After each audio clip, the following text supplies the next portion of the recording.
Welcome to the CEO of Destiny podcast, where you will find the tools to fulfill the purpose of your generation and wildly succeed in the marketplace. And now your host, Andre J. Benjamin.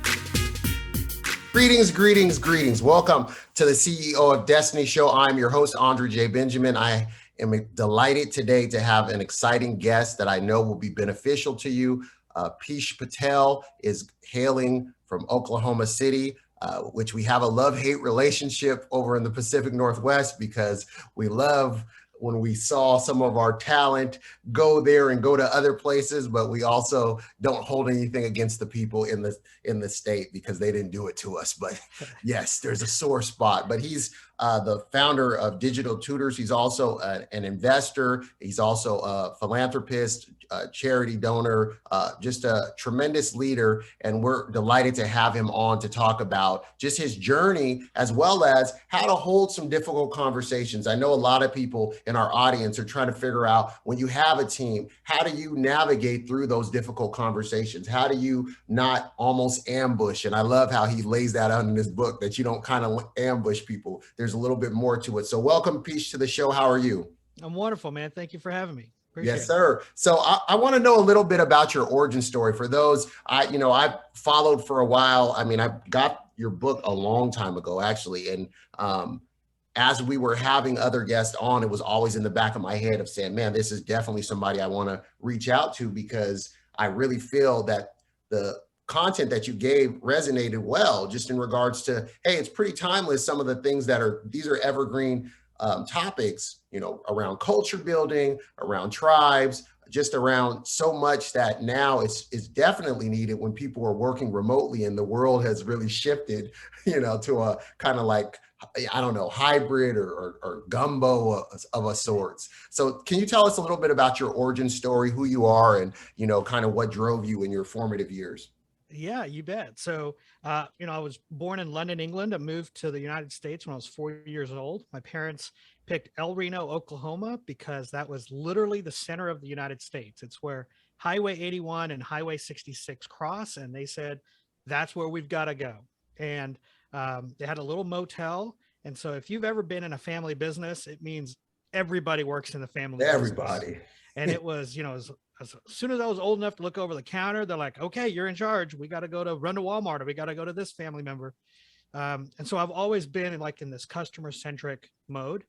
The challenge for me was, my parents were not going to have this trust fund for me as, one day they're going to leave this empire to me. It was we're giving you an opportunity. And they had very clear expectations of what that opportunity meant. It was either lawyer, doctor, engineer, pick one, right? The fourth option is disgrace. You can choose that if you'd rather have that. But that was their dream, right? That they wanted to give us an opportunity. My dream was to be a teacher. And so I told my parents I want to be a sixth grade science teacher. They said, well, if you're so smart, you should be able to pay for your own school. And I said, that's no problem. I can easily do that. And that lasted a semester, and I'm broke as a joke. So, but again, Andre, too proud to go back and say, okay, maybe mom and dad, you were right. I'll stick this engineering thing out and I'll just get a good job and move on with life. I was passionate to be like, no, this is what I want to do. Right. And I think a lot of entrepreneurs see problems in the market and go, why isn't anybody fixing this? You know what? I'll fix it. And so I said, you know what? I'll figure it out. So why? So a little going back. Why a sixth grade science teacher? Did you have an experience with a teacher that impacted you, that made you, see that as an opportunity? Yeah, here I am, a freshman in college, and pretty much my whole life I've been told, not good enough, not smart enough. You don't understand well enough. But I had one teacher that was like, just, you're going to go change the world one day. Let's go. And I was like, I want to do that for other people, right? Yes. When nobody would do it for me, I'm going to go do that for other people. And so I graduated college as a sixth grade science teacher. On the way, I had to join the Army to pay for my college, and that was okay, right? That was part of. Thank you for your service. You bet. That's part of what we do, right? And my parents were right. Man, it's really hard to raise a family as a sixth grade science teacher, taking 28 grand a year. It's just hard, right? I was like, oh my God, the insight. They knew. Those paychecks coming in were not covering things the way they should, right? Right. So I started teaching at the college level. I started moonlighting at TV studios at night, doing graphics. And I quickly figured out, How did you learn graphics? Oh, I'm a product of Star Wars and Indiana Jones and just video games, right? My dad said, and this was just a defining moment, 4th grade. I remember it like it was yesterday. I was just a terrible student, right? And it was because I'm just bored out of my mind. Like, I get it, but this is not fun. Let me have fun, right? And fun for me was making things, building things, creating things. My 4th grade, my father said, look, if you bring home all A's, I'll buy you an Atari. Let's go. And I was like, okay, I'm going to get to work. Let's go. And I worked and I worked and I brought home all A's and an A-. And my dad said, well, that's not all A's. I said, but it is. It's an A just with a line next to it. And he's like, nope, not all A's. No Atari. Now it's years later that I realized they just didn't have the money. Yeah. They were never going to be able to buy me an Atari, right? My dad just set this crazy goal and figured he's never going to reach it. Yeah. So that's lesson number 1, right? As entrepreneurs, as leaders, as founders, as supervisors, when you set an incentive out there and your people crush it, you can't renege it. You can't renegotiate and go, I don't know, well, let me change the goalpost again, right? Yeah, it can't be a moving goalpost because it's soul crushing, right? It crushes you. And so this set this like, you don't want to buy me an Atari? No problem. I'm going to get so deep in the industry that Atari's going to buy from me. Let's go. Right? Let's go. And so that's just put that chip on your shoulder, right? Oh my God. That gas, that battery pack. Well, and I'm learning now, as we go through this podcast, that I still carry this chip, right? Yeah. It doesn't matter what I accomplish, I still carry this chip. And that's really what's leading me to my next chapter in my life. So teaching at the college level as computer graphics instructor, working at TV studio doing graphics. And I'm realizing, man, there's more people out there than my little group of students. So so a little backtracking, you're learning how you taught yourself how to graphic design. So because you're in school, you did the whole teaching thing and you're in that field now. And what is it at nighttime? You're learning how to. That's right. Nights and weekends. Yeah. Yeah. And I've got all the grunt work, man, work nobody wanted to do. I raised my hand. I'll take it. Right. I'll cut my hours and just figure this out. And then one day there's this like dark room off to the side and people go in and nobody ever comes out. And I was like, what's in there? And they're like, oh, that's the animators. You're not allowed to go in there. I was like, oh, I really want to go in there. You're not allowed to go in there. Well, there you go. Right. You just set this gauntlet of, you don't want to let me go? I'll go. I'll figure it out. And so I finally talked my way in. They said, you can go in there Sunday afternoons, just don't touch anything. So I went in and I grabbed the first, book on how to use the software. I didn't understand the first sentence. I mean, I was like, how do you even start in this industry? And you got to remember, man, this is old school. This is like, you got to go take out the trash for 3 months and then get coffee for 3 months. And then maybe somebody will teach you this stuff. Right. True. And I thought, man, if I figure this out, there's a whole market. Like I can go teach a whole generation. Absolutely. And so that's what I did, man. I poured into it and virtually taught at the end about 1.5 million students every day. Wow. How to work in movies and video games. All the, the Pixars, the ILMs, digital domains, the Apples, the Ford, the NASAs, had them all. It was so what skills were you seeing were imperative for yourself to build before you even got to go into because you all, you taught at a college level, which we're going to explore, but you also talked about before, once you launched the company, but when you yourself were saying, man, these are skills I want to have. I'm really curious at this and I see these are in demand. I mean, like you said, being a nerd of the culture where I grew up in the 80s, I'm 44 this year and, born in the late 70s. So I was definitely exposed. I still remember when Elliot went off in my ear and every kid was riding their bikes trying to That's right. happen. It didn't happen. And we remember Indiana Jones and all that. And even this first Star Wars, but what were you looking at as saying, man, these skills I want to know personally, but they're also in demand? Where were you seeing the connection?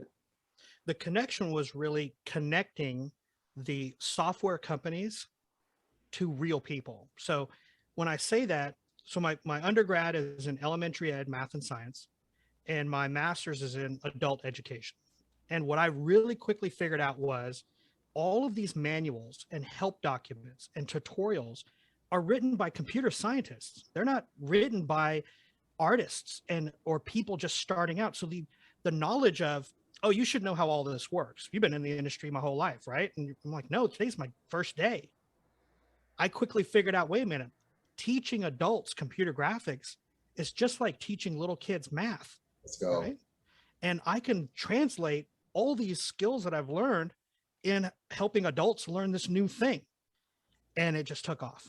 So the books you said they were dense. They were people's head. You were saying this is dry. This is putting people to sleep. You were trying to figure out how to demystify it and how to decode it the same way you would a student that's bored in school. You were saying, how can I really make this appealing to them?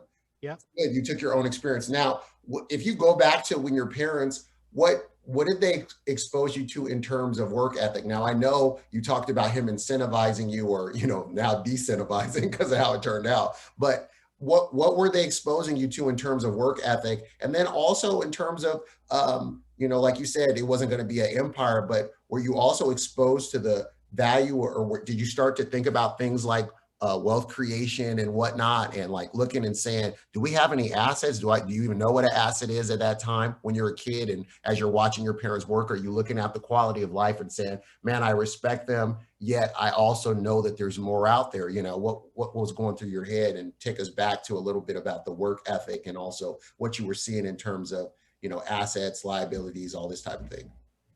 Well, I watched my parents work 7 days a week, almost 24 hours a day. So most motels have an apartment built on. And I would remember, my mom waking up at 3:30 in the morning, and I'm like, Mom, just put the close sign up, like just go to bed. And she's like, son, if I don't get up, that's $50 that we don't get back. Right. In a motel, you're selling time. You're selling the opportunity of renting that room. Tomorrow, if you didn't rent one tonight, doesn't mean you get to rent two tomorrow. Right. It's gone. That window of time is gone. So if you don't get up and hustle for that $50, it's gone. And I watched them just work. Now, from 1978 till just a few years ago, they worked 7 days a week, almost 24 hours a day. Wow. And I finally convinced them, was like, look, I'm going to build you a house. Let's get you out of this lifestyle. And I built them their very first home they've ever lived in. Wow. Right. Wow. They've been working their whole lives. My mom and dad quit high school when they were young and just went to work in a factory. And that's the lifestyle of, look, we just got to work. And so growing up, I was not afraid of hard work. Where did they get that work ethic from? No choice. They lived in England and it was just expensive and you just had to go to work. Yeah. And for me, the tribe is, in the Indian culture, the entire village raises the child. Right? I witnessed that. I watched how, look, we're all going to work together. We're going to pool our money together. We're going to reach a common cause. And organizations are no different, right? We all have a common cause as an organization.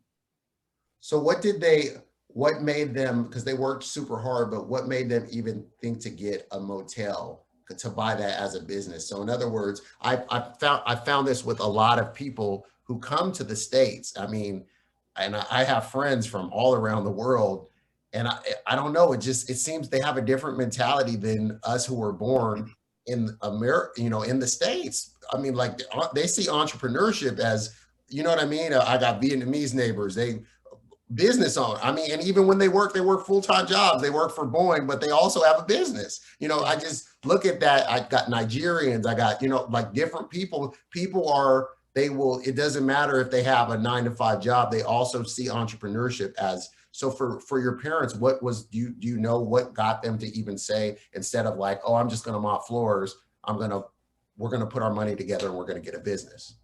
Yeah. The reality is it's the language barrier, right? So when they came here, so think about this, right? Most East Asians, right? Chinese, Japanese, Vietnamese, they can open a restaurant and not really have to have a lot of English skills, but be able to cook their craft, sell it to the public, cook and craft.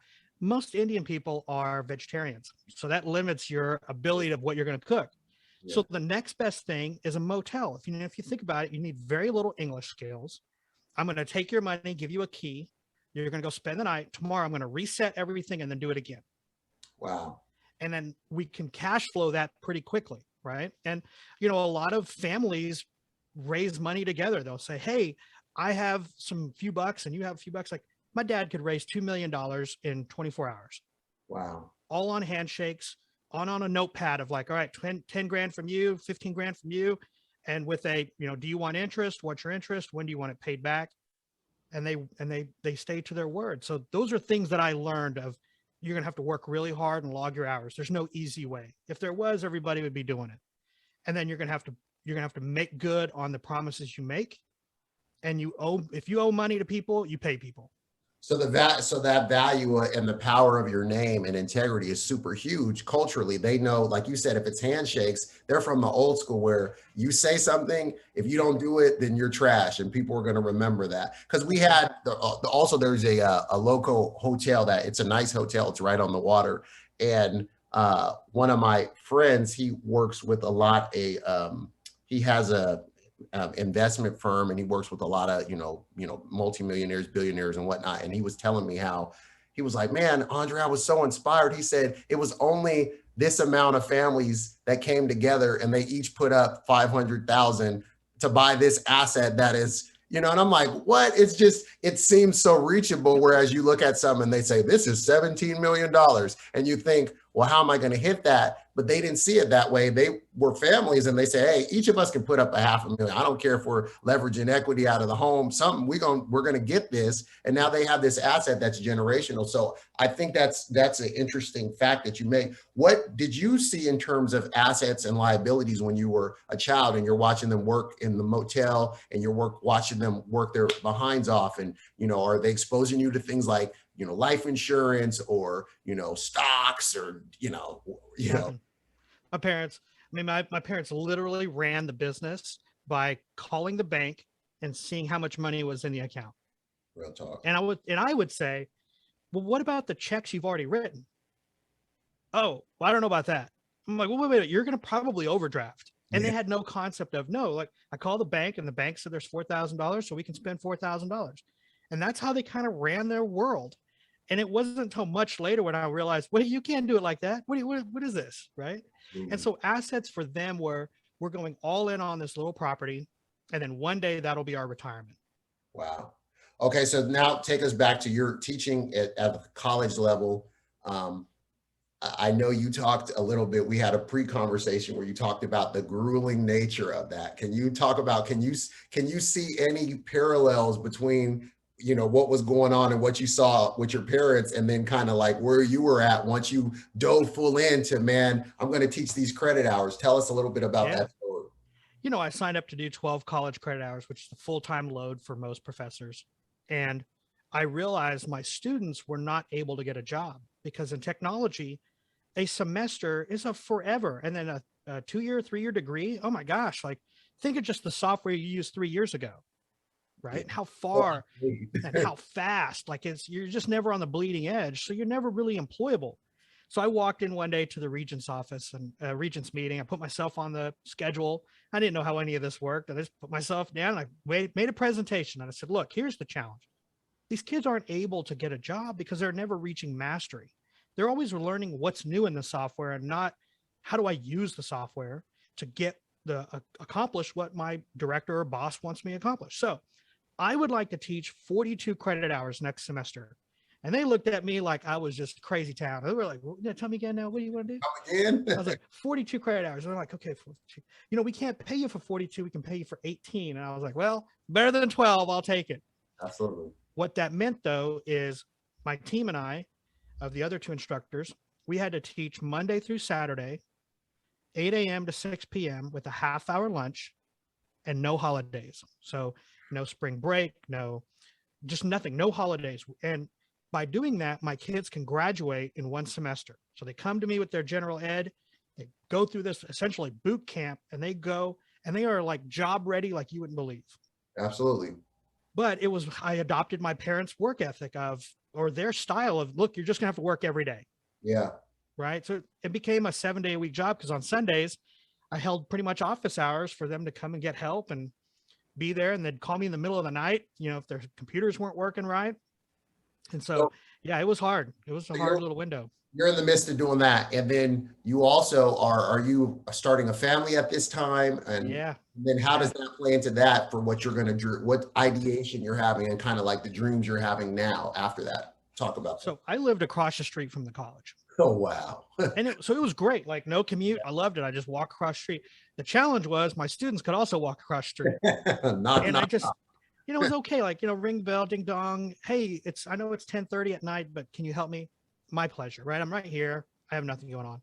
And then my wife got pregnant and she quickly reminded me, hey, when this little guy comes along, you can't just have these kids be ringing the bell at 11 o'clock at night. Yeah.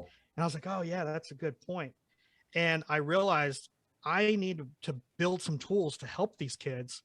And so at night I would record these videos of the day's lectures in my house and then give them to the kids. That way they wouldn't have to come over if they missed something. They quit coming over. Wow. And I did this for a year when I realized, wait a minute, one of my kids said, you should put this on the internet. I was like, yeah, maybe I should put it on the internet. So you realize, you said, how can I deliver the same value to them, but the value of them being able to replay it over and over again, almost like with Khan Academy, how that's right, trying to teach some relatives and solve some problems for them. And he didn't realize that they were going to watch it over and over and over again. And they actually start liking the videos more than that's him. Right. That's right.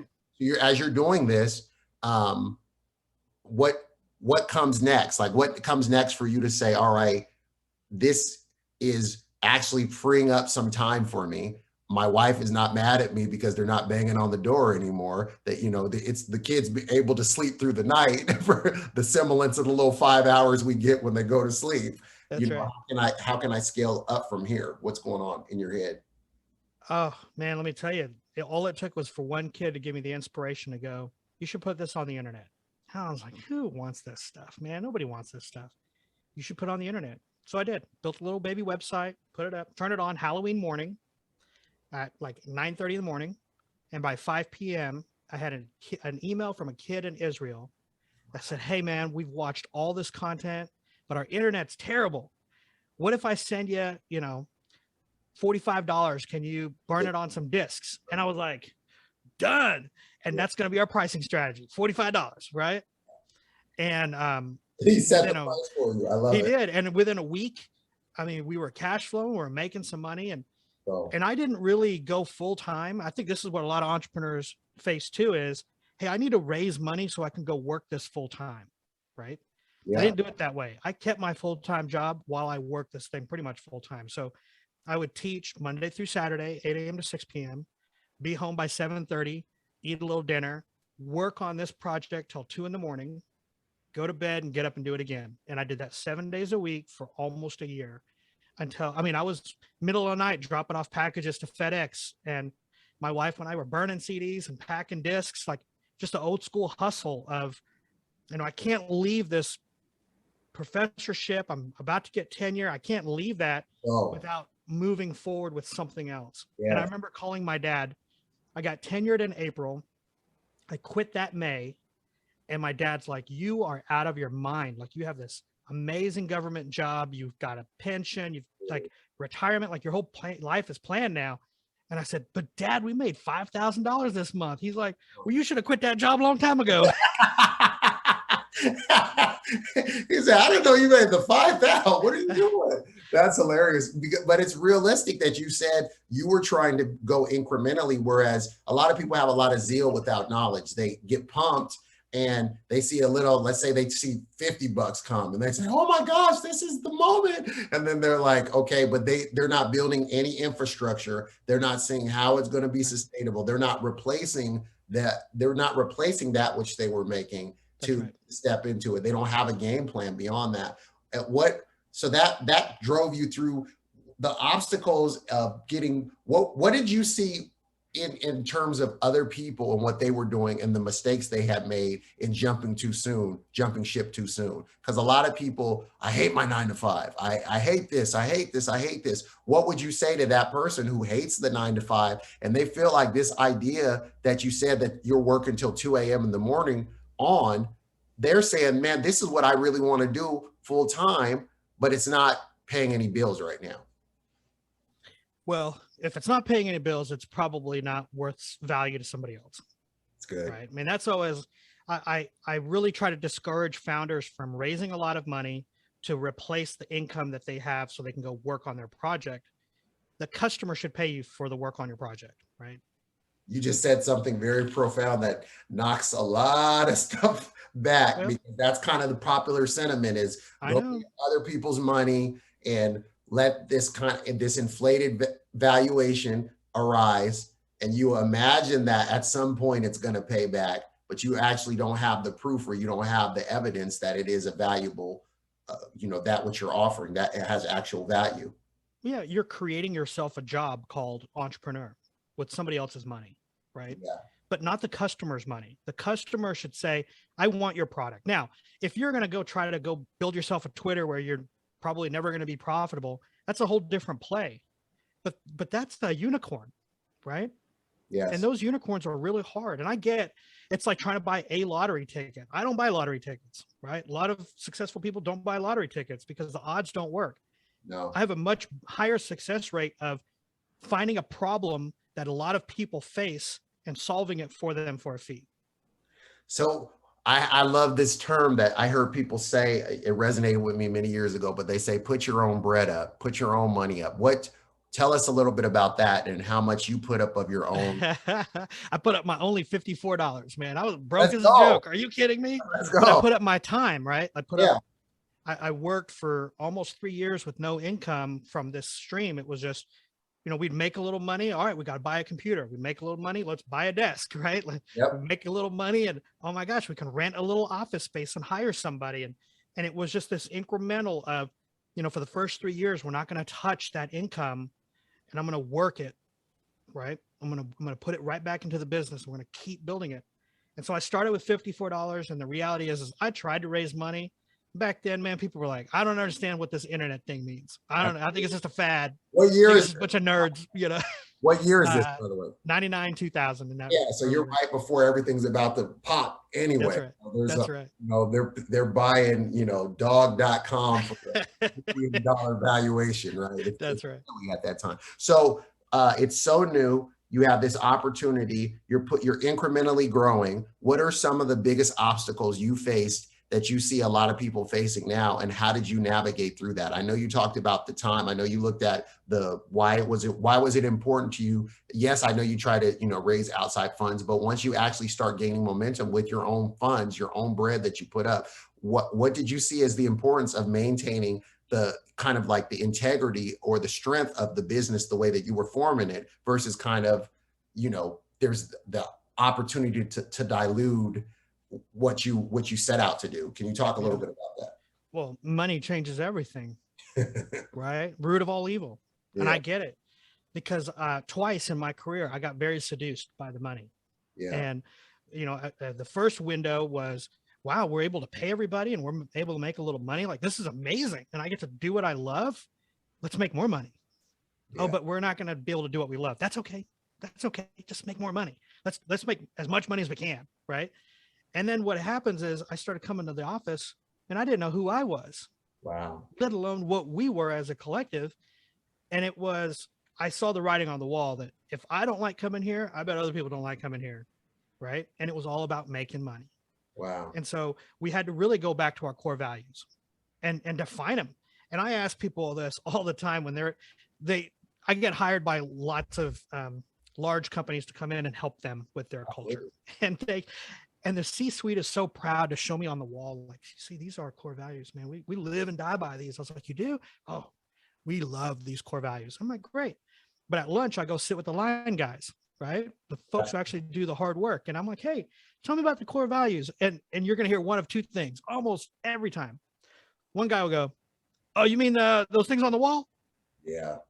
Okay. So it's just things on the wall. Or the other people go, oh, you mean like the quality, quality? Yeah. They care about quality unless the truck is about to leave. Then they're like, get it on the truck. It's so real. And so I always ask people, are your core values real or are they fake? And I even got rid of the word aspirational, right? Aspirational are not real, right? They're hopefuls. They're not real. So if integrity and honesty are part of your core values, well, when you go to the bathroom and you're not at your desk, somebody should say, oh, he's in the bathroom taking a dump. Yeah. Right? Because that's honest. But if Yeah. you say, oh, he's tied up in a meeting right now, you've just told somebody to lie for you. Yeah. So then are you really honest and have integrity? Instead, if you're like, hey, we're pathological liars, well, you will hire the best pathological liars in the business. Sure. Right? So just be honest with who you are. We didn't know who we were, Andre. And coming to work every day, we were just trying to make as much money as possible. And I realized, man, this is not the way we grow. We're trading our integrity, our souls, our who we are, just to make some green. And there's got to be a better way. And the better way was, here's who we're going to be. And if customers don't like it, they're not our customers. If vendors don't like it, they're not our vendors. Right? You're very pave our own way. You're very candid in your book about that, firing customers basically, and having the right team around you. So go back a little bit to how did you formulate the right team? How did you start to pick people, the power of tribes? How did you even know who you're going to get to go with you on this journey of launching Digital-Tutors, and even how you came up with the name Digital-Tutors? Totally by accident, right? We were like, we want to be tutors for visual effects artists, but we don't want to be in person. So we'll be digital. So we just called it that, Digital-Tutors, right? It just stuck. Yeah, it stuck. The team was ragtag, and what are those baseball kids called? The Sandlots. I mean, we were just the Sandlot kids, right? Yes. I had one of my great graphic designers. She was a baker with no graphic design experience, but she baked cookies with logos. And people eat them or throw them away. Yeah. And so she wasn't so tied to her art that when I go, man, I don't really like that. It's not a, oh my God, he hates me. He hates my work. It was, oh, he doesn't like those pixels, right? Yeah. The head of our customer service was a flight attendant. Wow. Right. And, some of my people had no experience in this industry. And I'm like, look, man, we're teachers. We'll teach you how to do this work. I can't teach you to be a good person. Like, that's what you got to show up with. So I'm a big believer in the resume may get you in the door. Most of them are lies. Most of them are, fancy BS. What I want to do is meet you. Can we travel a country and stop and have cheeseburgers together? Right? Absolutely. Can we do that? Can we get in a car and drive to LA and still be friends after? Right? And so really what I'm looking for is that person's integrity, that person's, do they want to make a difference? Not to the world, but just to the people they work with, right? To me, that's the world. If I can make a difference to the people around me, I'm making a difference in my little world. So you saw that if they had that core, they shared the same values as you as a person, you saw that you said, I can work with that. The skill, we can skill you up. You have because you, rather than having somebody who has tremendous skills, but they're trash in regards to how they treat people. They don't have, talk about the power of listening and how you use that. You deployed that because you talk about that in your book. Talk about how you did that in building your team. And then you also put that in culture of saying, what does listening show? I'm a huge believer that listening is truly an act of affirmation. Wow. Right. So listening, following up, asking clarifying questions versus, yeah, but let me tell you, right? Absolutely. Listening really is an act. And I think it's powerful because we want to hire people who have problem-solving abilities and has curiosity. I am building a company that is on the bleeding edge, along with my customers are on the bleeding edge. So I can't buy Google AdWords and hope to God they buy from me. I got to earn their dollar, right? Because they're my peers. And so I've got to find people who are curious enough to go, wait a minute, I see some things here we could be in front of, and then have the problem-solving ability to go, let me figure that out. Talk a little bit more about problem solving and curiosity, because we have a lot of people that are kind of moved away from curiosity. More people are just, they want to hit their own bottom line. I want to get this job. I'm going to tell you what I need to tell you so I can get in here because I got bills to pay, or, I want to be a part of this executive team and I want to get this. So I'm going to, my wife is in recruiting and she's done it for a while and she's at a global level. And she just talks to me about how when people get found out for dumb things, like, why did you lie about that? And it ruins them. And, kind of what's the rush to do that? And what did you find as in running a company about, hey, I respect you if you would just be honest with me, because there's so much more that we can do with you to help you out rather than you keeping this mask up and then you get found out. And now I do got to let you go. I got to, not only that, it's very disappointing. Can you speak to that a little? Yeah, it starts on day one, right? So when we do those interviews, I never do them one-on-one. I always do them in a group. Love it. And I want somebody who doesn't work with me every day to sit with me, interview that person, and we're going to split the questions. But after that person leaves, I'm like, okay, would you work with that person? Because I'm not going to have to work with them, right? Sure. Would you work with that person? And if they say, yeah, I think I would, cool. Let's bring him back and let's have him interview by the whole team that works with him or her, right? Yep. And they're going to know this is one of us or not. Versus, man, I got 20 spots to fill. Let me just hurry up and fill them because we need button clickers. So we're still pretty nimble, right? 42 full-time, 500 contractors. That's not real big in the world of, large companies. So we're pretty nimble. Every person we add adds a level of complexity, adds a level of distraction. Like it's gonna go slower before we can go faster again. And so the person I add, I got to make sure if you're the team lead and your whole team needs to sign off on, yes, we're going to take this person into our tribe. We're going to teach them the way. We're not going to try to sabotage them, right? Because that doesn't help anybody. No. What was the power of tribes in finding new talent? I'm a big believer in, Andre, you got any friends that would fit us? If you work for me, hey, you got any friends that'll fit us, right? Yeah. I trust you. I respect you. More than likely, your friend group is going to be similar to you. Bring them. Let's talk to them, right? You know who we are. You know how we roll here. If you have a friend, family member, doesn't matter, an acquaintance, I want to use the power of your network to find other great people. It seems so intuitive. Now, can you talk about once the company is going and some of the, because you talked about in your book about the different, you had so many encounters with people, both virtually with the kind of messages they sent in and just some people you ran into. Talk about the impact that you guys start making and how that almost put that battery in your back to say, maybe on a mundane day or a day where you're feeling like garbage and you're saying, you know what? No, I'm gonna keep going because this is actually working, because reality demands a confirmation. So talk about what kind of value were you delivering with the company? Yeah, confirmation, it really does define reality, right? I mean, when you're in a virtual world, you don't ever see the customer walk in the front door.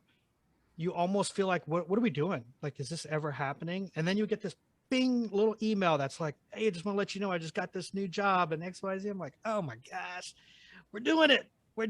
I mean, I got one from one of my old employees who's like, hey man, I just wrapped up the new Spider-Man and I got a little something for you. And I'm like, oh man, you're melting my heart, bro. like years later, like his life is still impacted by the little bit of work that we did, What are things that you don't tolerate and why would you fire people? There was a great movie. Well, I don't know if it's great because, my little disclaimer for my audience, I don't know what your spectrum of film is, but when I was a kid, unfortunately, I watched a lot of mob movies. All right. So there was a movie called A Bronx Tale, but they had this part where he gives the door test to, I don't know if you've seen the film, but he gives the door test to this young man about how you could tell if a young lady is a worthwhile young lady, is that if you open the door for her and then you let her in, and then once you get to your side of the car, if you go and she doesn't unlock the door, she doesn't unlatch the door, and you got to shake her, she's not for you. And some people call it a tripwire that, they set something up that seems like it's, minute, but if the person can't handle that detail, then they know that the bigger things they're not going to be. So for you have the TP test. Can you talk a little bit about the TP test? Yeah, man. Let me tell you, there's very few ways in an organization to have little canaries, right? The canaries in the mine, the tripwires, like you said, like this is an indicator that something's about to go down. And when we're a team, so in my team of 42 of the full-time people, when somebody makes something, almost all 42 people have to touch it. So it's like a relay race to get this to the customer. Well, how do you know if things are going good or bad? And I quickly figured out, when I go into the restroom and the toilet paper roll is empty, it's going to be a bad day. It's going to be a bad day because that's the true character of somebody. They're alone by themselves. And in that moment, they decided, you know what? What's in it for me is I'm a think for yourselfer, and I don't really care about the next person who comes in here, especially if they use the very last roll, right? They're going to put you in a compromising situation and they don't care. And I was like, this is not the kind of people we want. And so my rule was, if I walk into the bathroom after you and that toilet paper is empty, doesn't matter who you are, it's your last day. Mind you, I gave a 3 strikes, like we're gonna manage problems. We're gonna figure it out. I've invested too much in you to just fire you. But in that instance, man, you gotta go. You're just not the right fit. Wow.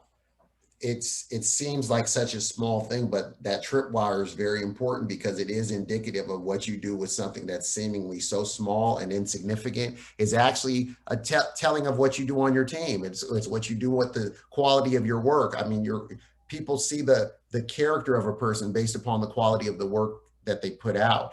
You could see that that's what work is. It's self-revealing. So can you talk a little bit about now having those difficult conversations, firing people, and some of the things you set up so that people wouldn't necessarily be ambushed?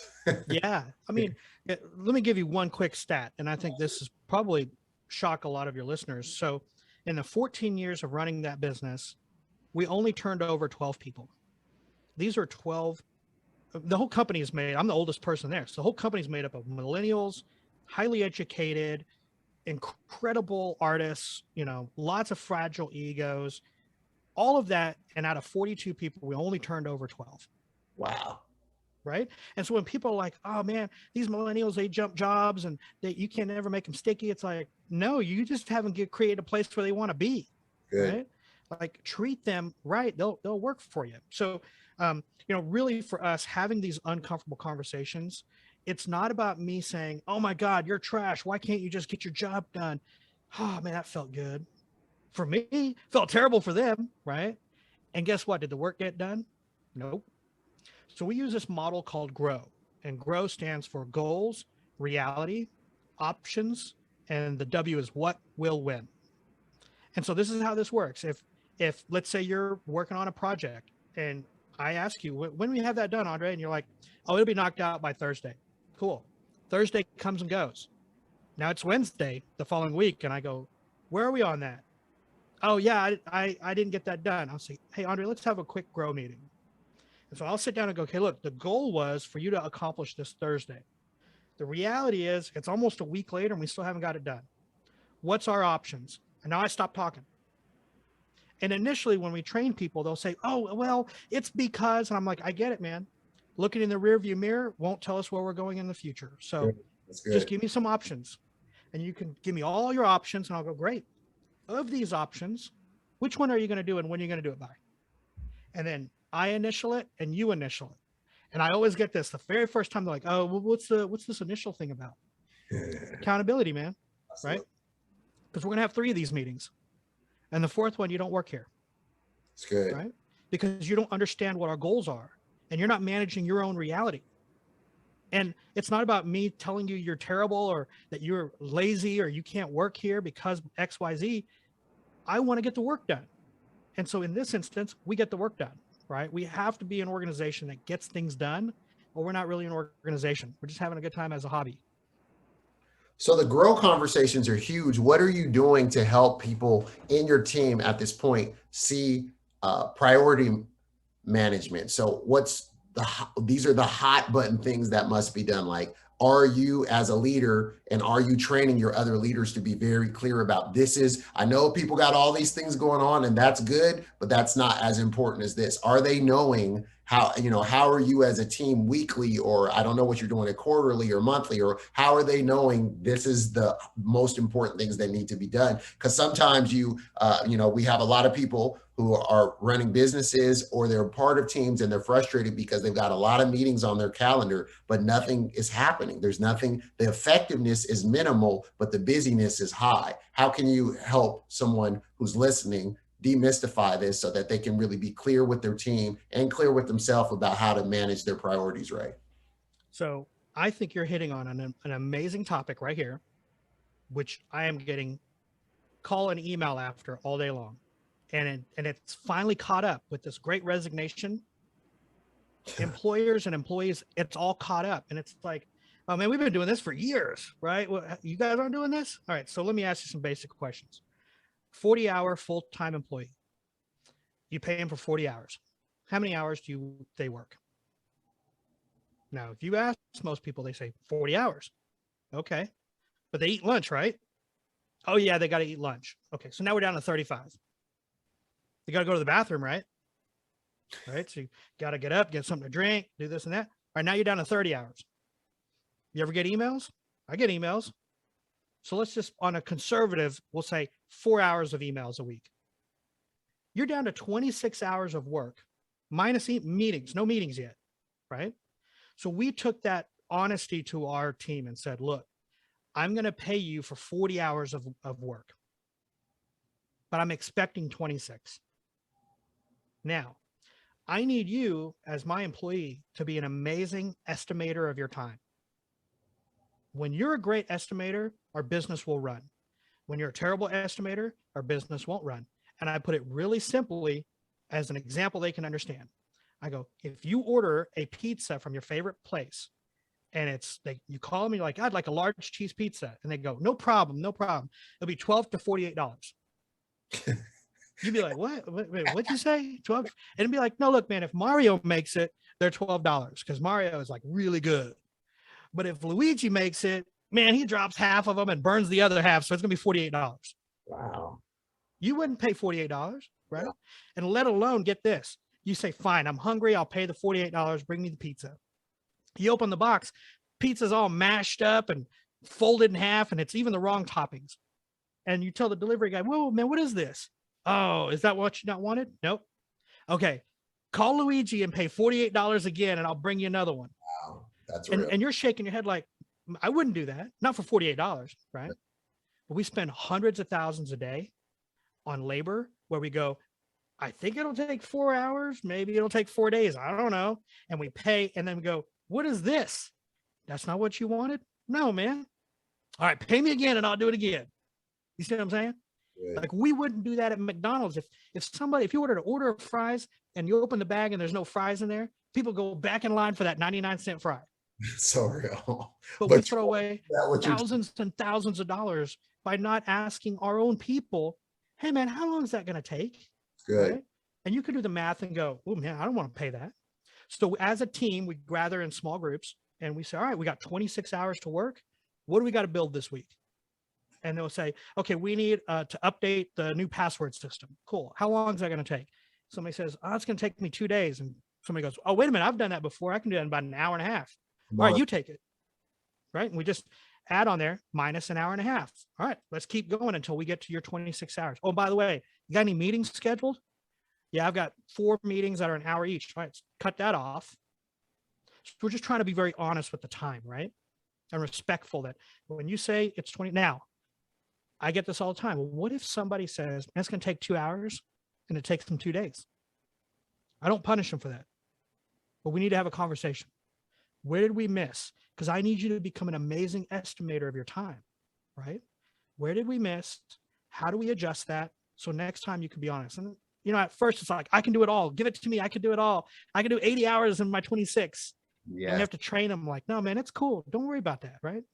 But the 26 you commit to, let's really get that done, right? How did you also get them to prioritize in how they run their meetings, to run their meetings more effective? because that's great that you talk to them about like, hey, I'm training on become a great estimator of your time. I mean, you just unlocked a huge, a huge Pandora's box for a lot of people. It's like, there's going to help a lot of people. But now speak to when they do have a meeting, how can they tell if that meeting is effective? Because the grow conversation was powerful, but just overall, how can they know, hey, we've got a lot of meetings that aren't really doing anything. We got to get this work done. Yep. It's the leader has to, or whoever's running the meeting. There's a great app on both the iPhone and the Android. And it's essentially, how much does this meeting cost? I think meeting is time is the name of the app. Wow. And you punch that in and you say, all right, there's 10 of us here and we're making $50 an hour. Okay, go. And then we have a 1 hour meeting and we stop and go, okay, did we make $500 worth of decisions? Wow. Or could this have been just an email? And we have to, for us, we have to eliminate this idea that if I'm not included in the meeting, then I'm not part of the tribe. And if I'm not part of the tribe, well, I may not have a job or I may not be able to eat. These are deep-rooted feelings that we have, right? Yeah. Like, there's a reason why we all want to belong. And it's because that deep-rooted feeling of, if we don't belong to this tribe, then we may be on our own. And if we're on our own, we may not be able to survive or find a mate or have a place to stay. So we have to stick together. Well, I have to make it really clear. Look, we are going to have scheduled meetings, right? So once a month, every person in the organization, I'm going to get you up to speed. Here's the big projects for the month, next month coming up. Here's how we did last month. Of all the hours that we worked, here's how much was waste. Here's how much, I'm just going to tell you everything, right? So you're in the know. But man, you don't need to be in every meeting, much like I don't need to be in every meeting.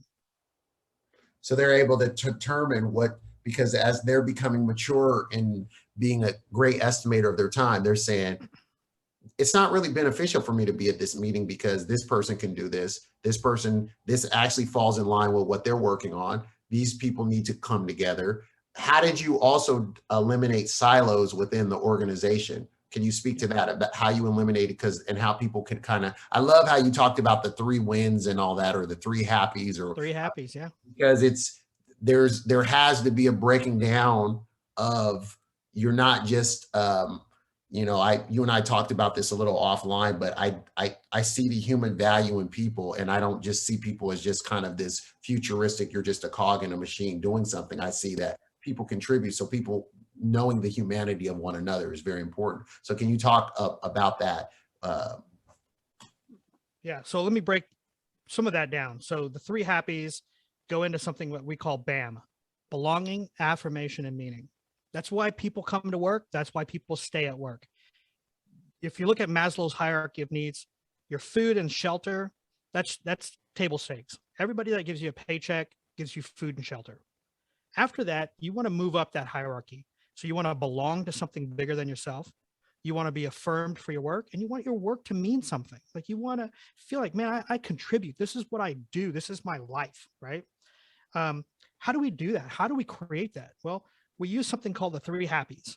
And the 3 happies is a 9 a.m. daily activity. You could set your watch to it.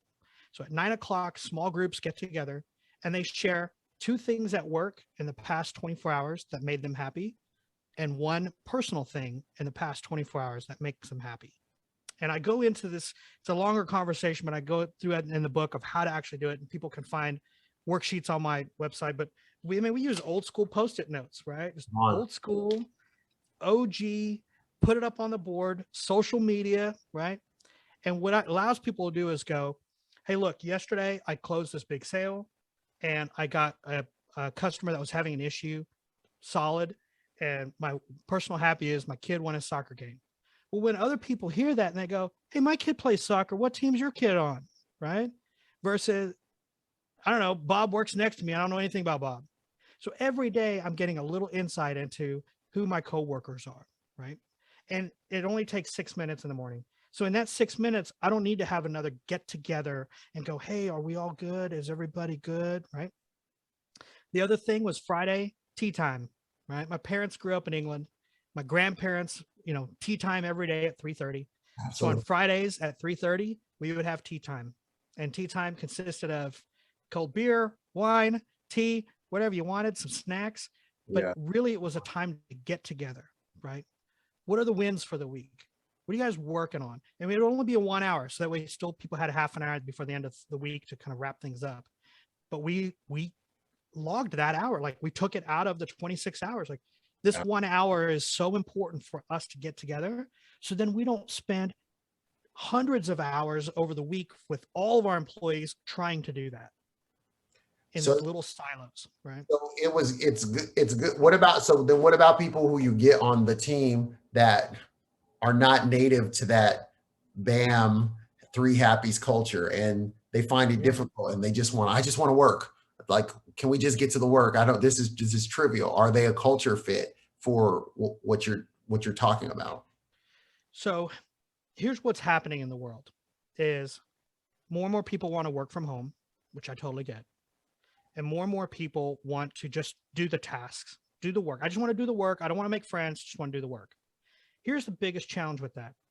If we move into a task-based economy, that's bad for our whole country. Absolutely. Right? Because entrepreneurs will quickly figure out, wait a minute, there are cheaper places in the world where I can just get tasks done, right? What we need is problem solvers and curiosity solved. Another word for that is innovation.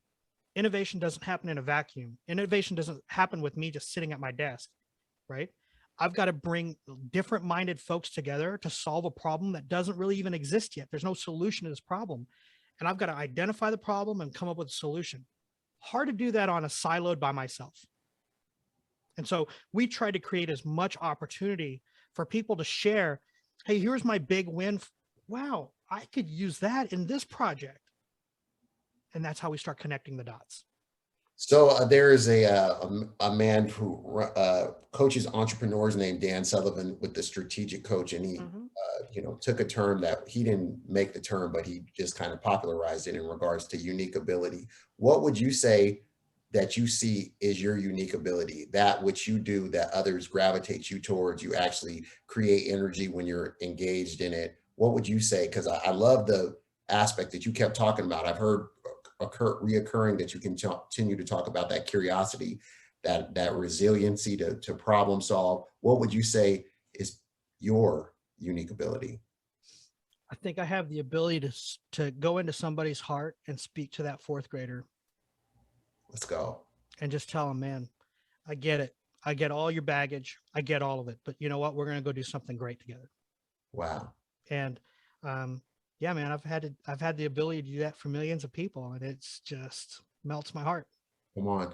And then, so when you talked about running the company now, as the company's going, you're building value, you're sharing that value, people are joining, people are, talk about some of the places that people have went once they engaged with Digital Tutors and they were utilizing its services and they were skilling up, and the importance of people continuing to redefine themselves. That's why I'm asking those digging questions about your origin story, is because I want people who find themselves in a particular situation to not just be defined by that of saying, oh man, here I am, I'm the janitorial service, and I love listening to podcasts, but there's no way that I'll ever. And you're saying, hey, no, actually you can skill up. Can you talk about those that use Digital Tutors and some of the places they went and some of the careers that they were having? Absolutely. I mean, we got a chance to not just impact a person, but their family, right? So, these are folks that are dreaming of getting into visual effects, and it doesn't matter if they're a janitor or a barista or working at Walmart, it doesn't matter, right? They've set a goal and say, I'm going to learn some skills to get me in the door, and I'm going to bring value to this organization. It doesn't matter if it's Pixar, it doesn't matter what it is, right? They're going to bring value to that organization. And my job is to help them get there as quick as possible with as least frustration as possible. And so my best compliments are when I get emails that go, man, this was so easy. You got anything more advanced? And I'm like, you have no idea how advanced that is, right? Wow. We just did a good job of making it so easy for you to understand that you're like, oh yeah, I got this, right? Wow. So that's building the confidence, that's building the knowledge base. That's like, yes, you got this, right? For I'm not in the business anymore, so I'm happy to share some of these secrets, but any of your listeners who are making content for people, quit saying I'm going to click on this and say we are going to click on this. Right? I'm your guide. I'm just here to help you. Right? Wow. This is your journey. I've been down this road. Let me help walk you through here. But hey, let's pause. Look at this. Did you notice this? This is pretty cool, huh? One of our secrets was if we make a mistake, we're not going to edit that out, because 9 times out of 10, you're going to make that mistake. Yes. What I really want to teach you is how do I fix this mistake? Because in that process, you're learning how the whole system really works, not just click this, right? Yes. I love watching. I'm a big cook, and I love watching, chefs when they cook and they go, "Oh, I burnt it." Really, you should have checked it 10 minutes ago. And I'm like, "Oh, note to self, check that bread 10 minutes before I pull it out." Right? You're learning. Versus, man, every time they do it, it's perfect, and mine's always burnt. I don't understand. You see what I'm saying?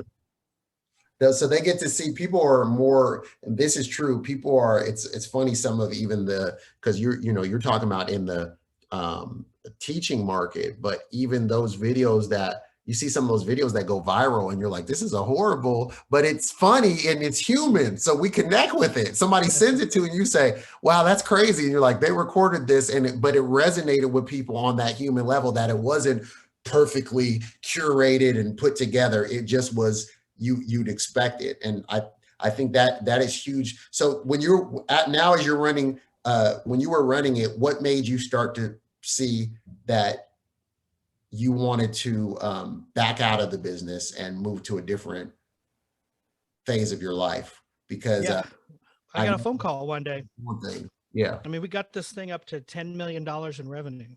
Let's go. No shareholders, $54. $54, man. And I'm selling a $45 product. Let me tell you, it's a lot of hustle to sell a $45 product to get to 10 million. What were you doing to market, by the way? Because I know here's a beautiful thing, Andre. No Google AdWords, no Facebook ads. We bought no more. We had a $30,000 a year marketing budget, and that was really just to pop up at trade shows. Our marketing was earned media. So every day, my team would release a blog post, a podcast, an interview. I mean, we were earning the right to have 15 minutes of your time. Let's go. Because you're giving people value, you keep giving them value. Yep. I just said, man, all I want when they log in the morning, I want 15 minutes of their time. Wow. If I can have 15 minutes of their time, I will build the trust to go, look, you can go Google and you can YouTube and you could try to find this answer, but I'll give you the answer right now. Wow. Yeah. And organizations really figured it out quickly, because they were like, look, we pay these people a couple $100 an hour, and they're spending half the day on YouTube trying to figure something out. Now we pay you $45 and you'll just tell us right now. Yep. And we had like 30,000 videos in the system. So, and we're releasing hundreds and hundreds a day. So there's just lots of content that we're producing. How long what was the production? How long did it take to produce the videos? And what was the average length of them? Well, every single video is under 10 minutes. And so as an adult, having a background in adult learning, a 9.5 minute is the maximum adult attention span. And you have to answer this very simple question. What's in it for me? It's good. Right? And on top of all of my authors' speakers or monitors, there was a mirror and then a picture of a guy smiling at you. And I was like, look, guys, you got to smile. When you make these videos, you got to smile. There's a mirror to look and see if you're smiling. And here's a guy looking at you smiling. Smile away, right? Big smiles, because people will hear it. They'll feel it. They'll feel that energy of, I got a really happy teacher that's wanting to teach me, not this job, and I just got to get through this video. Some videos, it may take 30 days to produce, a set of videos. And then some, man, they can knock out 50 of them in a day. It just depends on the complexity of the topic. And then did you formulate? It was fun though.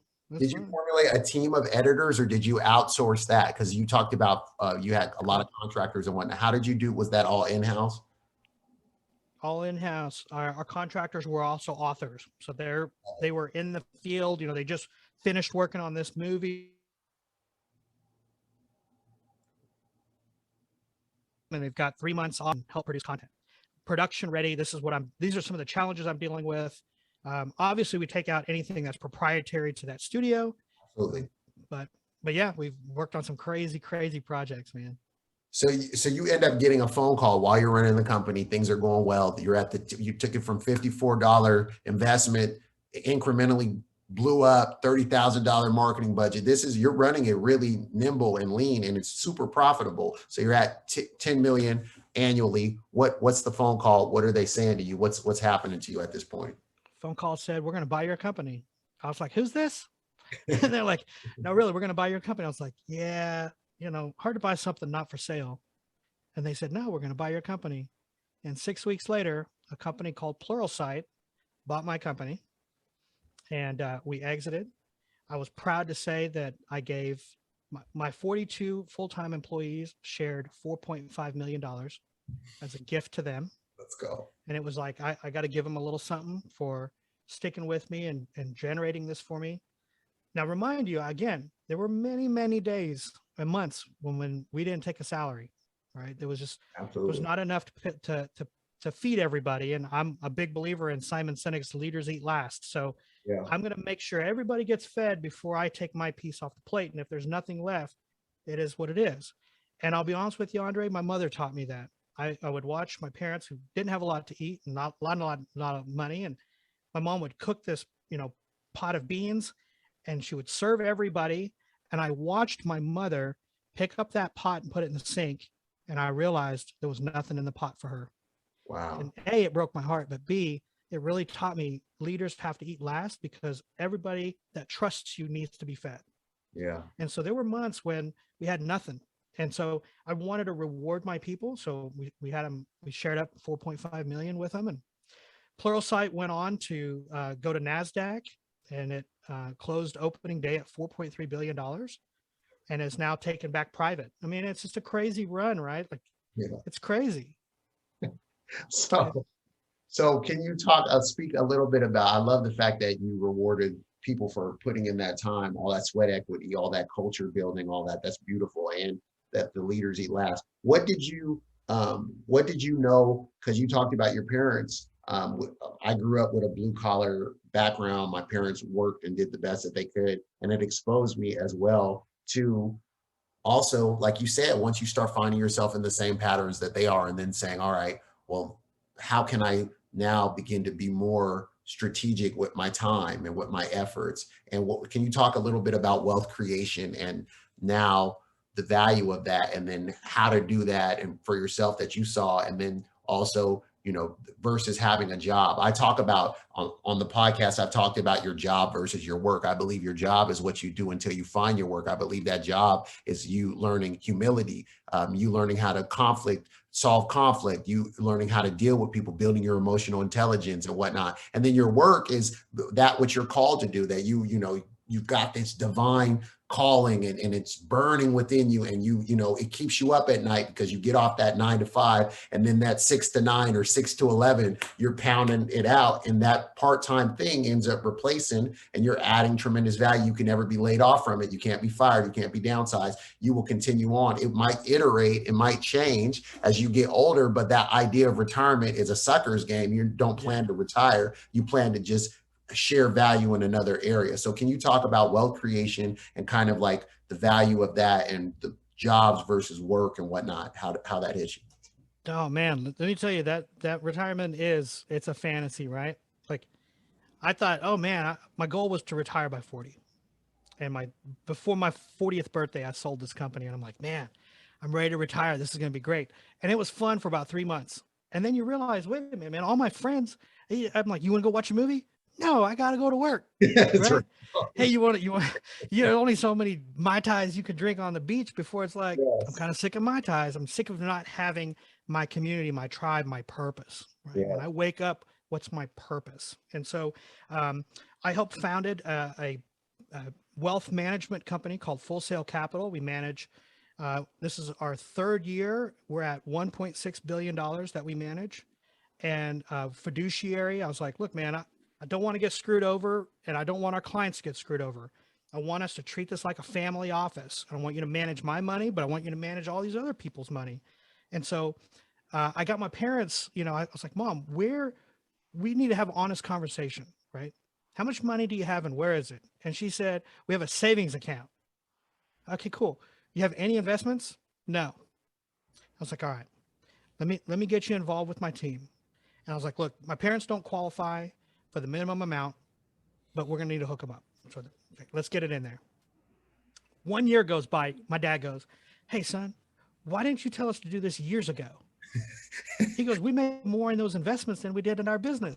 I said, "Man, Wow. this is the game." And the problem is the only game we've ever known is just to work. Yeah. Right. And what I'm learning now is the money can work for you. Yes. Right. You find the right partners and the money will work for you. So, I own a dozen different companies. I've sold some again. Some are about to get sold for even more than what I built. And it doesn't get me excited. And I know that sounds real like, what's this guy? He got no problems. Everybody got problems, right? But Yeah. money doesn't solve everything. And No. so I find myself, I actually just got accepted this past weekend back into school. Let's And go. I'm going to go finish a marriage and family counseling degree. And I Congrats. want to open a practice where we only work with founders and entrepreneurs. I think Oh, we have a very unique set of challenges in our lives. And I'm finding that a lot of counselors, they're not my peer. no. They're seduced by, wait a minute, how much did you sell the car for or company for? And what kind of cars do you have? And where'd you go on your trips? And I'm like, man, that has nothing to do with why I'm here today. Good. Right. And so I want to be able to have a patient that's in my office that sees me as a peer and says, all right, this guy's not BSing me, right? He's trying to help me. Before. He's Been there before. Yep. He's dealt with this. Yep. That's Been up that mountain. When did you discover that that was a passion for you? And you saw, because you shared with me offline prior, but I'm saying like your marriage is still intact. I mean, that's huge. Got to be 23 years. And you're how many years? 23. Let's go. Congrats. That's Thank you. very noble. We're at 15. This is our 16th year. I hope I'm right, honey. So don't judge me. I'm working on the fly. But you got 23 years. You guys have a child, who's an adult, and right. The fact that they don't hate your guts and that you have rapport with them. This is something to be said for someone when you talk about this need for this, what you're going to school for. It's very important. Can you speak to that about some of the pitfalls you see of founders and almost being married to the business and then the marriage ended messed up and everything? And no judgment on them, not saying that people don't have their own things, but can you kind of talk about what really worked well for you or what you started to see as prioritizing? Because I love the fact that unlike other people that I know, that point when you talked about even going back to with your first child being born or she being pregnant and you teaching, a lot of people wouldn't have pivoted. They would have been like, we're building something, who cares? And she's like, no, I need you to make sure I need this kid to be able to sleep. I need to be able to get my rest and not be at your neck. So you set boundaries early on. Can you talk about why that was important to you and kind of what has worked best, some best practices that you found personally? Well, I think one of the best practices is open communication, right? Yeah. I use this phrase often. We need to have an uncomfortable conversation. Wow. Right. If it's uncomfortable, just start with that. And I train that to all my employees. I tell them, take it home and teach your significant others. This is how we have this kind of open communication. And it really, look, I'm not a saint by any means, man. I would spend the night at the office if I had to. Like, it's just whatever it takes, right? But I did tell my wife after we sold the company, I said, look, I'll be honest with you, for 14 years, I've been cheating on you. And it's this mistress called Digital-Tutors. Yeah. And when she calls me, I got to go. And man, she's going to bleed us dry out of cash and probably leave me single. And right. Cause I was so all in that even if it went south, I wouldn't have seen it. I just believed, right? As a lot of people do. And so I told her, look, what can I do to give that time back to you? And so every Friday we spend Friday together. And it's just, I'm going to give you every Friday, right? And you know what? We don't need to have an office open 5 days a week. We'll be open 4 days a week. Good. But Fridays are your days. And so I think making time, quality time, for a period of time there, I didn't have a computer in my home, no laptop, nothing. And it was like, look, I get it, but I'm trying to help my employees have this balance of 26 hours, yet I'm going to justify working 80. Yeah. Right. So I got to take my own medicine. And my medicine was no computers in the house. And if I don't have a computer in the house, I can't fix your problem right now. And guess what? I'm not saving babies or dolphins. So it can wait till the morning.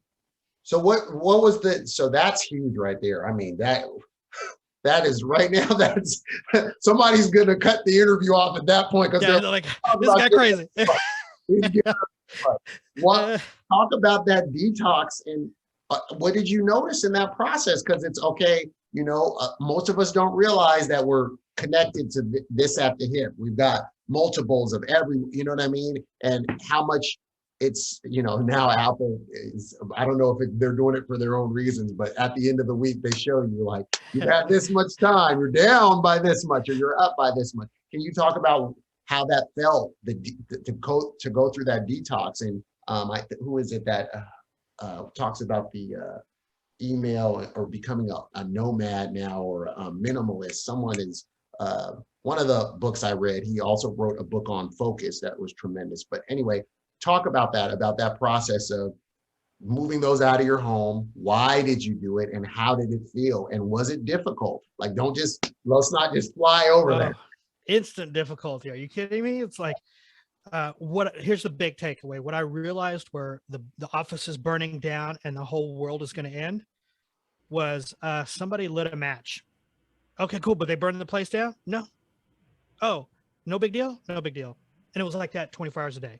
So eliminating all that allowed me to think bigger, right? So you talk about a job and work. Oftentimes when you find your work, you still fill it with lots of little jobs. That's good. And those jobs just keep us busy. Like, yeah, look, I'm involved, man. Look, I got 84 emails today. I know, but most of it's garbage, right? Most of them don't even need a reply. But I got to go check my email right now, right? And I'm not a saint by any means. I'm tethered to this thing, right? Like, I'm still tethered to it. And I think we all were working on it, but there was a window of time where for about a year and a half, I said no more. And let me tell you, the time I got to think about the business was different. The time I got to have with my kid was different. My wife was different. So we weren't in front of screens, we were together.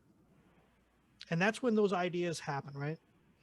I hold a Monday, long time ritual called McNally's Monday. It's pretty much come have a beer with the CEO. Don't matter what department you're in. I'll be at this bar at 6 o'clock after work. Come have a happy hour. We'll just stick around for a beer and let's just talk.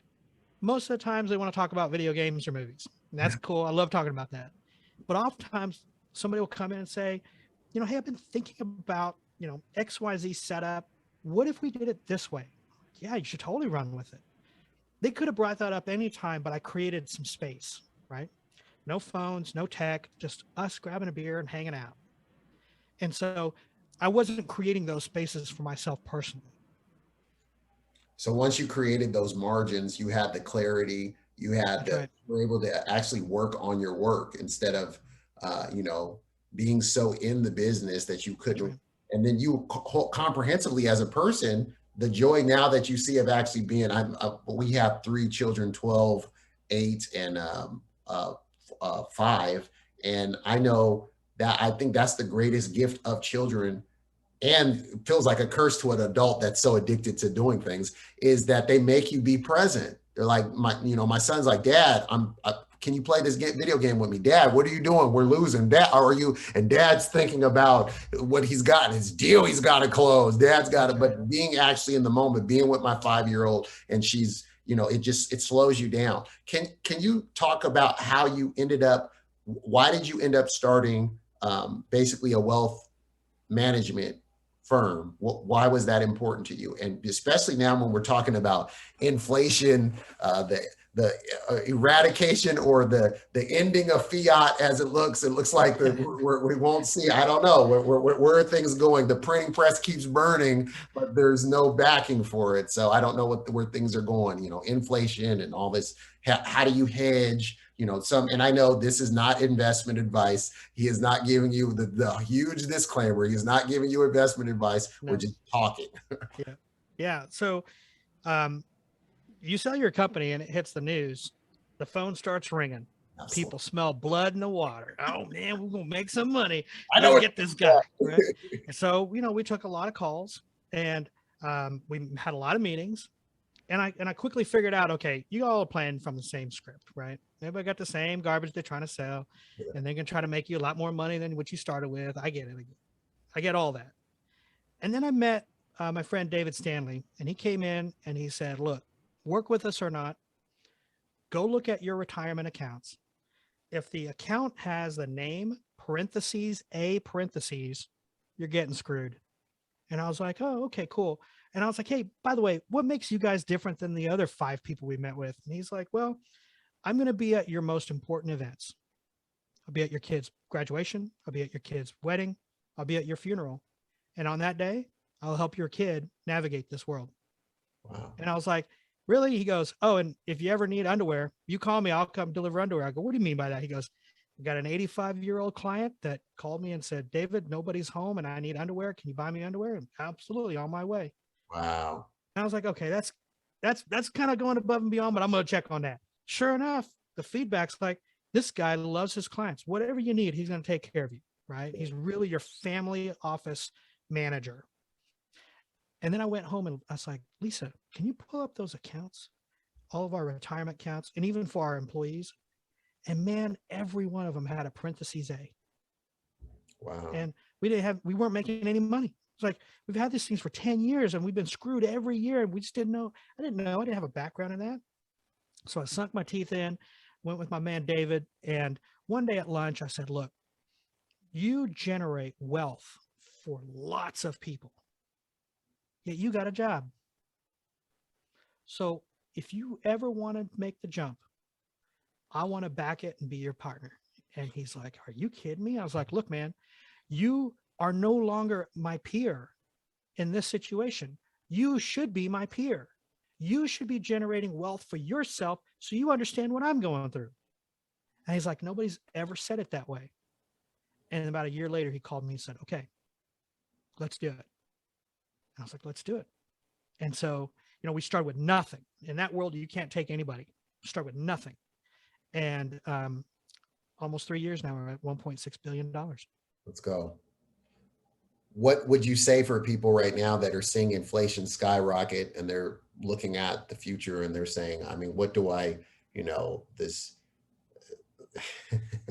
the markets are interesting, to say the least, and then the leadership and the moves that people are making and kind of the future and the world uncertainty with all the news that comes because people are doing other non-traditional things that they're calling assets, such as cryptocurrency and even this new thing I'm hearing, digital real estate and NFTs and all this type of things. What are your thoughts on these? And what would you say to people that are feeling concerned about the price of goods going up and, not knowing what to do with how that they could see everything that they have evaporate in a year's time?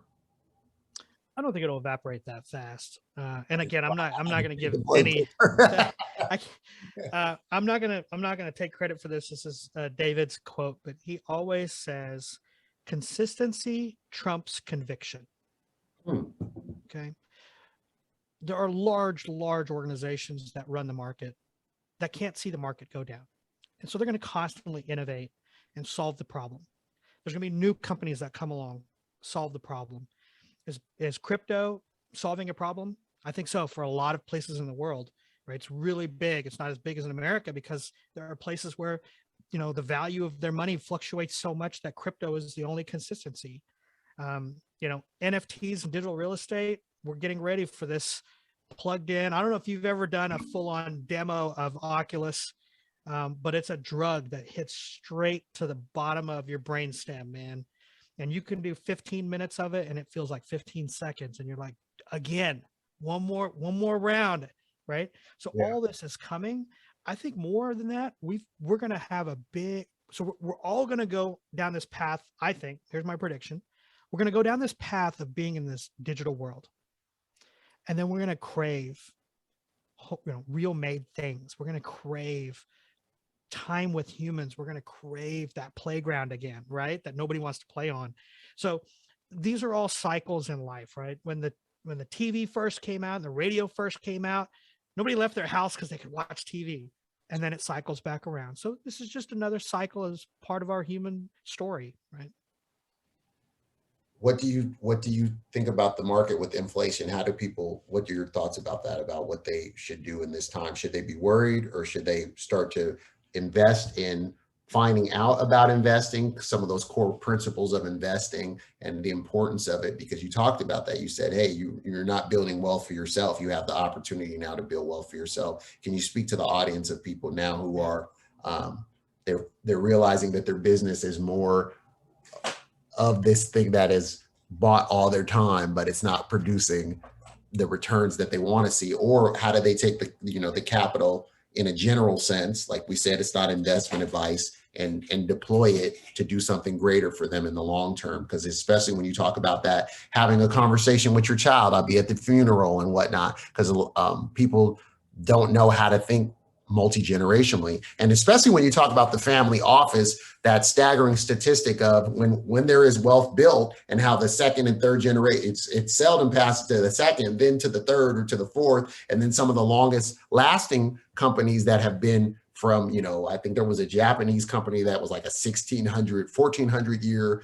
They started out building temples, then they iterated, and then they even made sure that if their daughters, the husbands they would marry, they had to, it was just, they kept it to the point. So what is your thought about that, about the building wealth for the next generation, and some basic principles of investing for those that are earning the capital but don't know what to do with it, besides put it in a bank and hope? Right. Yeah.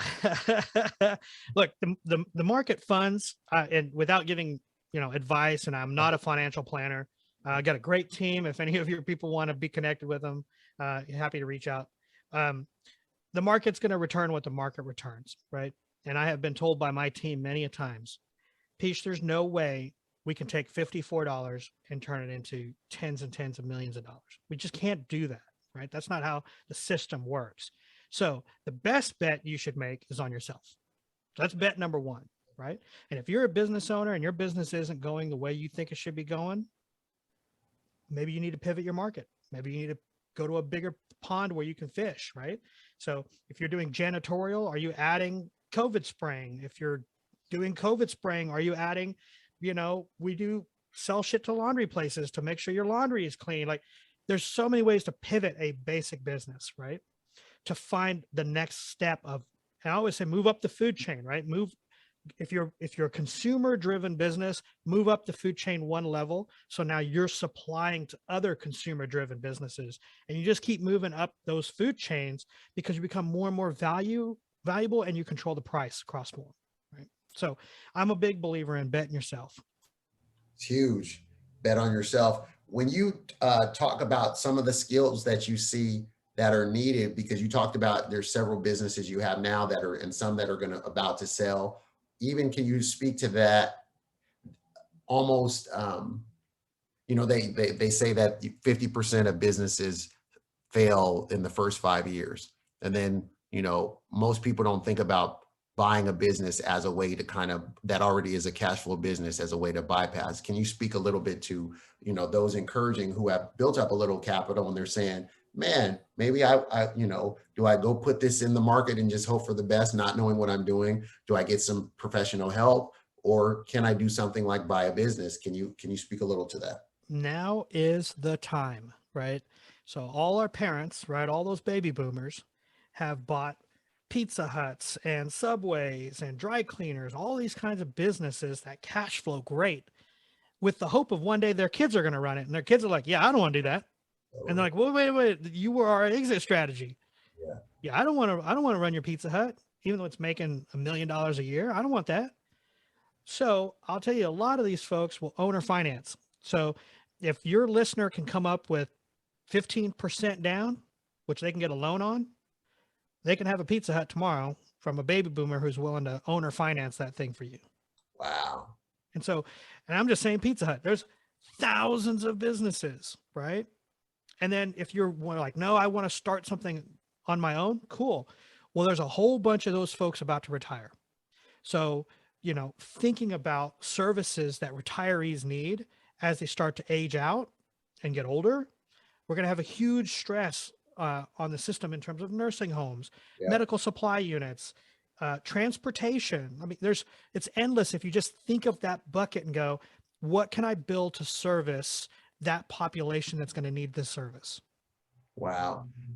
How, how is it that you find yourself still maintaining? Carol Dweck wrote a great book called Mindset, where she talks about, she pretty much coined the phrases growth mindset and fixed mindset. How do you find yourself constantly curious? Because it is something that you put in Digital Tutors prior to selling it, that built it. I think that helped build up that valuation was those two things you talked about, that curiosity and almost that relentless problem solving, that not allowing the problem to crush you, but seeing it as this opportunity that's almost like attack it and get it done. Can you talk about that for yourself personally and how that is how you see that being played into the future as that human skill that's needed, rather than we talked about earlier about just kind of this task-based economy? What are some things that are distinctly human that people can really strengthen on skill-wise? Well, that's a lot of questions. The easiest for me is relativity, right? That's how I maintain this relentless pursuit of solving a problem. Relativity. And when I say that, when I was in the military, people are shooting guns at you. That's stressful. Absolutely. When my employees come down to my office and go, "Man, Piyush, I'm so stressed out." I'm like, "Oh yeah, tell me about it." "Man, the computer's not working and I'm having a problem recording." I'm like, "That's cool. Hey, quick question. Did Kyle get his head blown off today?" "No." "Yeah, man. Did you get shot today?" "No." I got a crazy idea that it's going to be a good day today, right? It's relative. And so, our stress is relative. We generate a lot of that on our own. So let's take a breath. Let's think about this. It's just a problem we got to solve, right? There's no stress in there. It's just a problem. Let's solve this problem. Oh, we got another problem. Let's solve that problem. Anybody get shot today? No. It's going to be a good day, right? And if we just take that little bit of relativity that, look, we don't know what tomorrow is going to bring, right? But if I don't try, then I can't gripe about it. It's true. Right? If I'm not playing in the market or affecting the market, I can't gripe about the market, right? Yeah. Let's get after it. Let's build something. Let's make something. Why did you say that? And this is a huge thing. People give millennials a bad rap, and they say they're very flaky and I they're don't think so. fighting. I And don't think so. yeah, talk about that, because I mean, there's a lot of data now where that's indicating compensation is not even the highest value for them, of just like, oh, throw me another 6-7 figure salary and catered lunches and vacation, and that's not really the thing that's driving them. Can you No, talk because about? that's all stuff. Yeah, That's just stuff. That's at the very bottom of Maslow's hierarchy of needs. Right? Let me give you more food. Well, I'm full. More food. Oh, okay, but I'm still full, right? that's right. And let me give you some more perks. Those perks have nothing to do with the fact that, man, I just want to belong to something, Yeah, right? I want you to tell me when I'm doing a good job, but more importantly, I also want to you want me to tell you when I'm not doing a good job so I can be better, right? And man, make my work mean something. yeah. And that's where I think we're going to start to struggle when we start to move into this task-based, just get work done. It's not really meaningful, right? It's not connected to the human connection of, why am I getting these tasks done? So we've got to be real careful as we tread down that line. Can you, as we're wrapping up, can you speak a little bit to kind of your current work's importance and why you are, why you're going to deploy the future into that? Because I mean, I know you're going into the marital, but even with the wealth management, and then do you plan on writing more books? Because I'm sorry, this book is good, man. Like, I mean, you're like, my next books are going to be about marriage. I mean, I no, handle it, but I'm wondering, because you really gave a good voice to it. And I'm not joking. Like, I've coached general managers and people who run businesses on a lot of the things that you share in there, and they Cool. found it very useful. So you took something and demystified it and condensed it into a great form. So what are the plans for you writing wise, and kind of like why you picked the current business importance that you're working on? So I've got a handful of ideas, floating around on some Google Docs of just, I think, demystifying this 40-hour work week, systems around innovation, just really thinking about, again, problem solving. My new thing right now is, F ordinary, be extraordinary. And so that may be the title of the next one, because I don't think we can be extraordinary leaders, husbands, business owners, fathers, mothers. We can't do that if we're just ordinary, right? And so my big calling for the world is let's be extraordinary, right? Let's not accept ordinary. And so that's the writing thought process. You know, I'm going to be knee deep in a lot of school and writing papers, so I'll be in that process. But I travel the world giving keynotes around building culture and really leveraging people to maximize your business without taking advantage of those people, right? And so I get a lot of feedback that's, I just did a talk to 500 entrepreneurs in DC, and I think they bought 250 books, and I hand signed all 250 books, and there was still a line, which meant at least 250 people took the time to stop and say, man, I connected, I heard, I listened. And that's my next chapter, man. I want to go speak to more fourth graders that are in leadership positions. I love it. I love that. I love it. It's very noble work. I thank you for your contribution to pouring into the next generation of leaders. It's super important because of the lack of connection. People are almost being objectified and just seen as, the necessary evil. Like they got to get through that person, just deliver the task for me. So I love the fact of how even the way you wrote the book, it's personalized. You share these anecdotal stories. You're to the point. It just wasn't filled with a lot of fluff. I mean, I literally, my wife was like, "What you're reading that again?" It's like, yeah, I'm going through, because there's a lot. It's a connector for a lot of, you condensed a lot of other books that are out and put it into a very usable and practical methodology that people can activate with their teams. And of course the title's compelling, and of course I'm big on color because we're in the Northwest where it gets gray a lot. So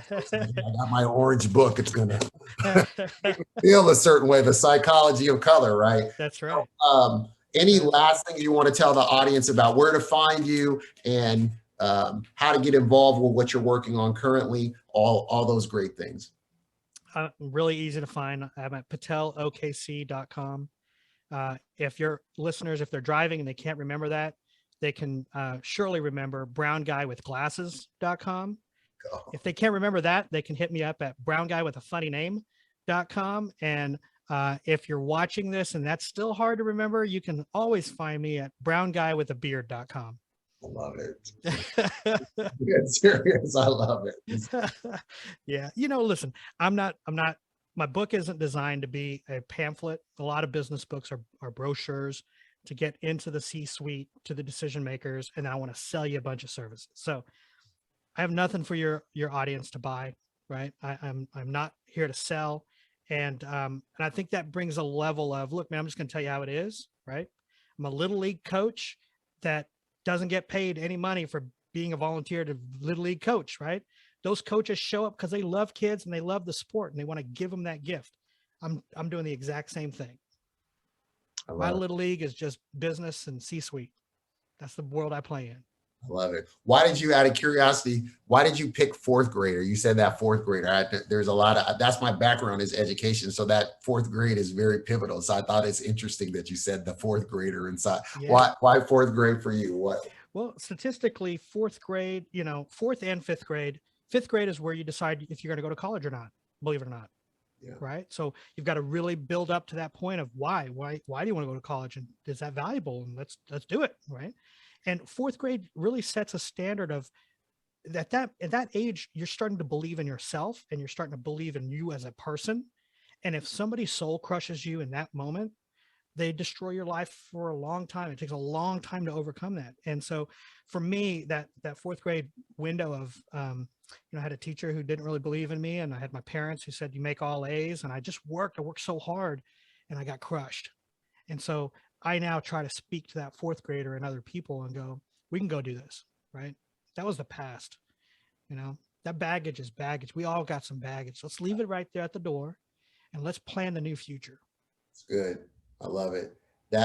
And then the last thing I will ask you, since you brought it up, is what are your feelings on college? I think it's Thomas Sowell that kind of broke down he was the first time where I read when I was studying economics about how he was talking about that there are degrees that add economic value, and then there are those that are not so much. And a lot of people, they get frustrated because they might pick pathways that they feel should be important, but then the market is not saying the same thing, and then they're mad at the world. Can you kind of speak to kind of the person right now who's like, okay, I'm thinking about school, or I'm thinking about more school, but can you help demystify a little bit of sometimes they might pick something that might not be as profitable? And I'm not saying that money's but if they want to have a family and they want to build a life in a future, they might want to consider that. Can you speak a little to that? Well, I'll just speak from my own experience, and that is my college experience gave me foundation to build other things. Yes. So though I'm not a sixth grade science teacher, I take so many of those concepts to the world that I live in. And so was it for naught? Absolutely not, right? And did I know going in that I was maybe not raise a family? I had no clue that that's what it was going to be like. But I pivoted, and that's okay. And the world needs teachers. So I'm not saying that that's a bad thing. And the world needs people who can just think freely. The problem is, like you said, the market may not pay what they think it's worth. So that's okay. Pivot to where you are bringing enough value, right? And then you got yourself success. It's a real simple formula, right? Yes. It's a real simple formula. If I can solve a problem you have and it's worth something to you, let's just create a business. I love And it. the degree really, for me, a college degree says I can study on my own. I can live on my own. I can be accountable. So do I care what degree you have if you came to work for me? No. But having that degree says, hey, look, I can set a goal and I can reach this goal. That you endured a process. You were I did. to go through Right? the process. Master's degree says, man, you can be a self-thinker, right? You show up with a doctorate, man, you have original ideas. That's all those things mean to me, right? And so just because you have a degree in, basket weaving, and you go, well, I can't find a job basket weaving. What skills did you learn that you can apply and go to work doing something that you never thought was related to basket weaving, right? And it may be farming for materials that are, more sustainable in the basket world. You could pivot this so many ways, right? Yeah, I love it. Thank you, Piyush. My friend, no problem. Lead your tribe, love your work. An Entrepreneur's Guide to Creating a Culture That Matters. This book, timeless. What year did you write this in anyway?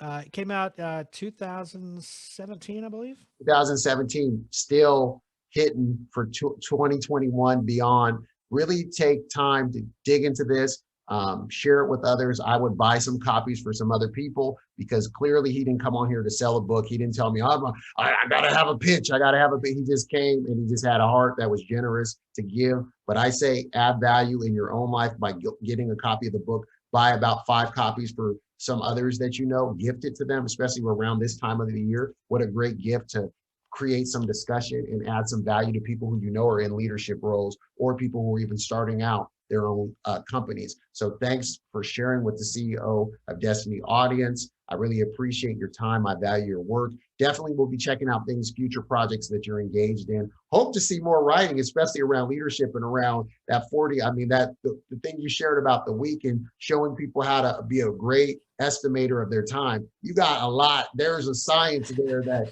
you just gave us the tip of the iceberg, but I think there's a lot of intensives you could bring people through that will really be helpful to them, because we have tremendous waste happening and people not feeling that fulfillment and the frustration of saying, man, I gave so much time, but the return that I'm getting is smaller. So yes, thank you for your time. Thank you for the value that you contribute to the world. And we wish you the best and say, God bless you, sir.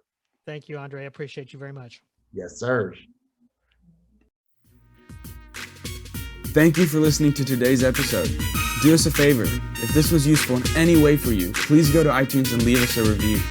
Reviews will allow others to easily discover the podcast.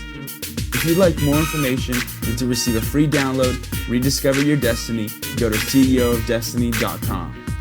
Thanks again, and tune in next time.